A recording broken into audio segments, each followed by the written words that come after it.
specific? I thought I knew something and I knew nothing. That's what it comes down to.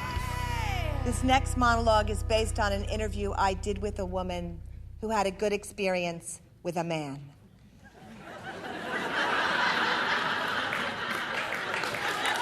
Because he liked to look at it. This is how I came to love my vagina. It's embarrassing because it's not politically correct. I mean, I know how it should have happened. In a bath with salt grains from the Dead Sea. Enya playing. Me loving my woman self. I know the story. Vaginas are beautiful. Our self-hatred is only the internalized repression and hatred of the patriarchal culture. It isn't real. Pussies unite. I know all of it. Like if we'd grown up in a culture where we were taught fat thighs were beautiful, we'd all be pounding down milkshakes and donuts, spending our days lying on our backs, thigh expanding. But we didn't grow up in that culture, did we? No. I hated my thighs, and I hated my vagina even more. I thought it was incredibly ugly. I was one of those women who had looked at it, and from that moment on, I wished I hadn't. It made me sick. I pitied anyone who had to go down there. In order to survive, I began to pretend there was something else between my legs. I imagined furniture. Cozy futons with light cotton comforters, little velvet settees, or pretty things, silk handkerchiefs, quilted pot holders. I got so accustomed to this, I lost all memory of having a vagina. Whenever a man was inside me, I pictured him inside a mink-lined muffler or a Chinese bowl. Then I met Bob. Bob was the most ordinary man I ever met. Thin, tall, nondescript, he wore khaki tan clothes. Bob did not like spicy foods or listen to Prodigy. He had no interest in sexy lingerie. In the summer, he spent time in the shade. He did not share his inner feelings. He didn't have any problems or issues. He wasn't even an alcoholic. He wasn't very funny or articulate or mysterious. He wasn't mean or unavailable. He wasn't self-involved or charismatic. He didn't drive fast. I didn't particularly like Bob. I would have missed him altogether if he hadn't picked up my change that I dropped on the deli floor.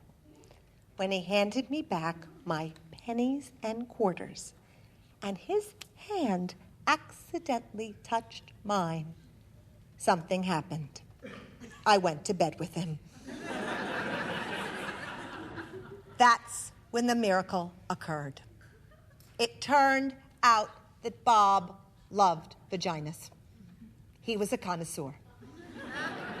He loved the way they tasted, the way they smelled, the way they felt, but most importantly, Bob loved the way they looked. He had to look at them. First time we had sex, he told me he had to see me. I'm right here, Bob. No, he said, you. I need to see you. Turn on the light, I said, thinking he was a weirdo and freaking out in the dark. He turned on the light. Okay, he said, I'm ready. I'm ready to see you. I'm right here, Bob. Right here. He began to undress me. What are you doing, Bob? I need to see what you look like. But you've seen a red leather couch before, Bob. I know you've seen that, Bob continued. He would not stop. I wanted to throw up and die. This is awfully intimate, Bob. Can't you just do it?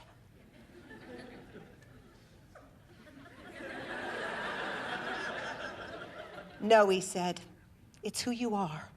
I need to look. I held my breath. He looked and looked. He gasped and smiled and stared and groaned. He got breathy, and his face changed. He didn't look ordinary anymore. He looked like a hungry beast. "You're so beautiful," he said. "You're elegant and deep and innocent and wild." "You saw that there," I said.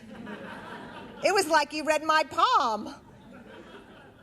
"I saw that," he said, "and much, much more."